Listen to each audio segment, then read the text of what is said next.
as I said, today wouldn't necessarily be interesting, but it's definitely going to be interesting because I'm about to get pulled over for speeding. So I'm looking for somewhere safe to pull over and cop the fine on the chin. Sucks.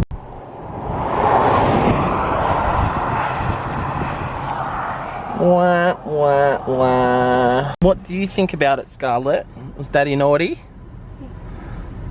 I wasn't trying to be naughty. It's the car's fault. It's the car's fault. Yes, it's the car's fault.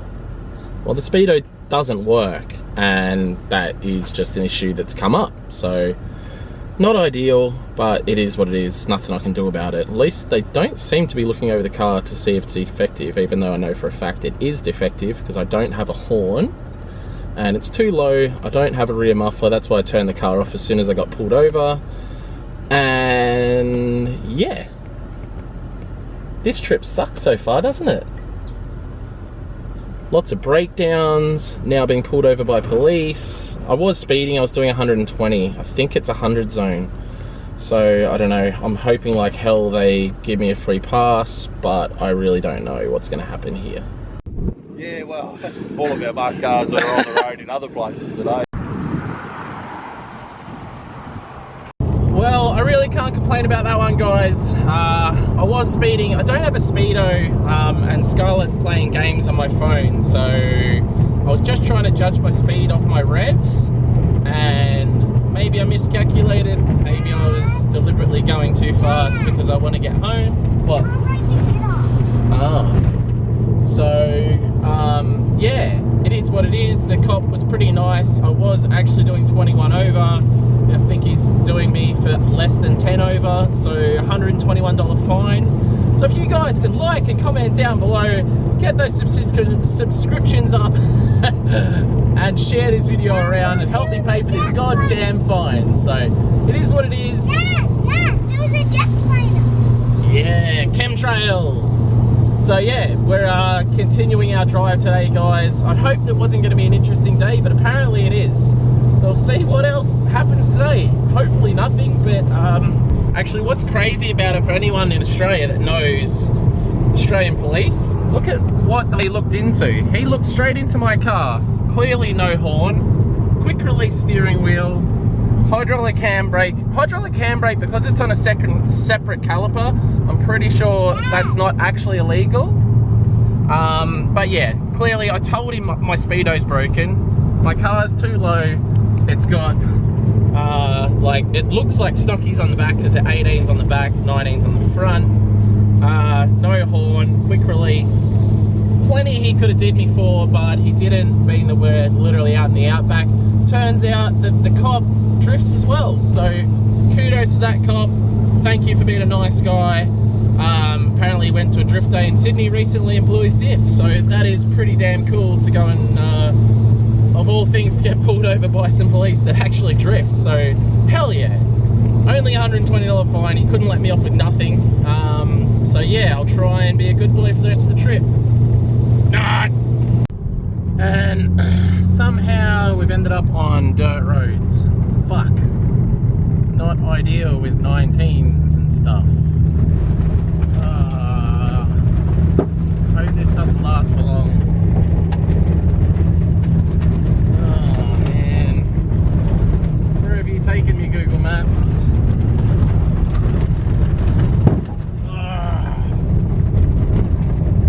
Now it's turned from a red dirt road into a white, dusty dirt road, just kicking up mad dust. Yeah, not that much fun with a lowered drift car, 19s on the front, luckily only 18s on the back, so this is interesting. Alright, for anyone that watches my vlogs regularly, that service station there will look familiar. We're actually in the same place that I only barely made it to with my Raptor only like 4 or 5 days ago. Somehow, obviously because of the fires, I've had to go inland and we ended up on the same roads that I really didn't want to drive on because they were rough enough in the Raptor. So we're getting the absolute shit kicked out of us. It's bumpy, isn't it? Oh, she's got her earphones on, she can't hear anything. I bought her a tablet, so she'll be able to watch the tablet while I can still listen to rad music and her not be mad because it's not some popular song. So yeah, just keep cruising along, and we're gonna get there in the end. But yeah, damn, the roads are so rough, and I'm so stressed out about you know, another flat tire or anything else really, you know what I mean? It's a drift car. We've done some serious kilometers in this car, and all we've really done is that steering rack.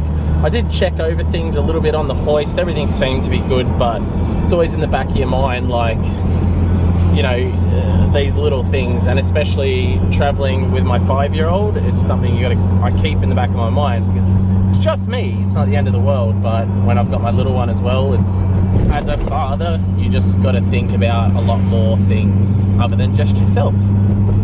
But yeah, we're doing good. She's happy, she's watching YouTube and stuff like that. We've been pretty good with reception. Yeah, she's happy, I'm happy, the car's running good. Funny story, I never fixed that earth thing properly, so that's still being held on by the zip tie, so should be sweet. If it comes off, I'll just zip tie it on again, but I haven't had an issue with it, so fingers crossed I can just continue to motor along and get home at some point tonight. Yeah, we did it! Yes! We did it, guys, we made it! We made it back home. Yeah! We made it! Can't believe it, we made it. It's not even that late really. It's like 8 o'clock at night. We've made it home. No more dramas other than that police pullover today. Can't believe the zip tie worked. Absolutely stoked. There's my Raptor, Adam LZ's car. Alright, time to unpack some shit and go inside and yeah, sick. Guys, I just wanted to do an appreciation post for Nissan. What an amazing car. I literally bought this car from the auctions for $2,300 from the auctions. I spent $1,000 fixing the rear quarter panel that was damaged on it. I then put coilovers, hydraulic handbrake, and a GK Tech lock kit and welded the diff. Since then, I did a couple test days at Archerfield. We drove it 2,400 kilometers down to Mount Gambier. Drifted this car for 3 days in rain, bouncing it off walls, dooring pro cars.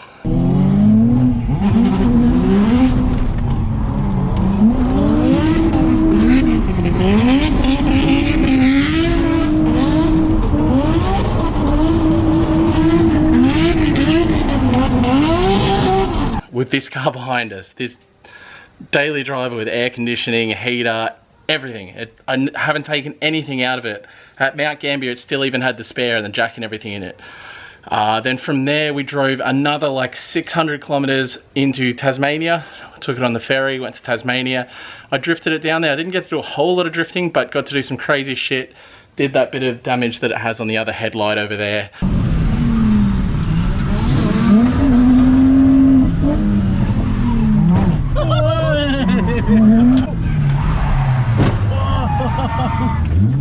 With Adam LZ and the damage it now has on the door and rear quarter panel there. Throwing really high speed backwards entries.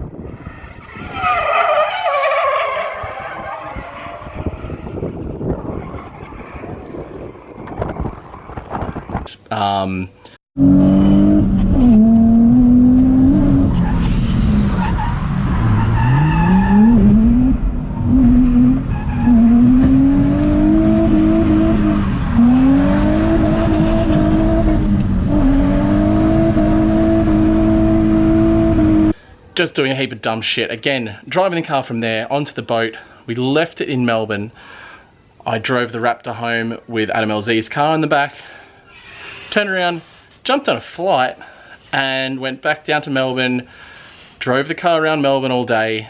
Picked up wheels and tires and did some other stuff. I literally popped the bonnet, checked the oil, put like a litre of oil in it because I have oil leak from somewhere. It's leaking oil. Drove for an entire event at Keeper Reap, probably took about 20 or 30 different passengers in this car, scraping the wall, driving like an imbecile, popping tyres off the bead, and just being a complete dick in a car that I had to drive the last 2 days, 2,000 kilometers back here to Brisbane.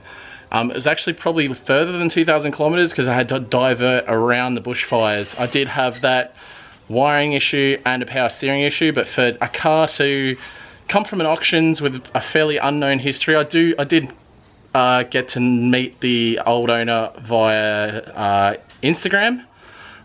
He was a pretty cool dude, but he couldn't tell me a lot. He just said the car's in good condition as far as he was aware.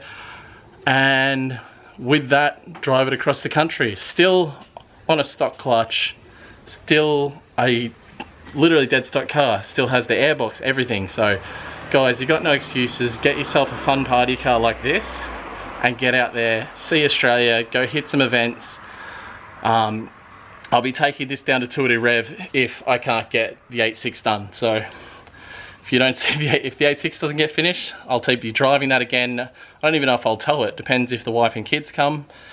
If they don't come, I'll probably just drive that straight down there to into New South Wales again, do 2 more drift days and then drive the thing back. It's a weapon. I just got to give it a little clean up now and give it a birthday. Now I'm back. And yeah, anyway guys, I'm gonna leave it there. Thank you so much for watching. Tomorrow we are definitely going to be getting on to finding a engine crane and getting that beams stuffed inside the 8.6, and I need to get guards out of that. But yeah, we're gonna have a good time. Don't forget to like, comment and subscribe, and we'll see you in tomorrow's vlog. Bye.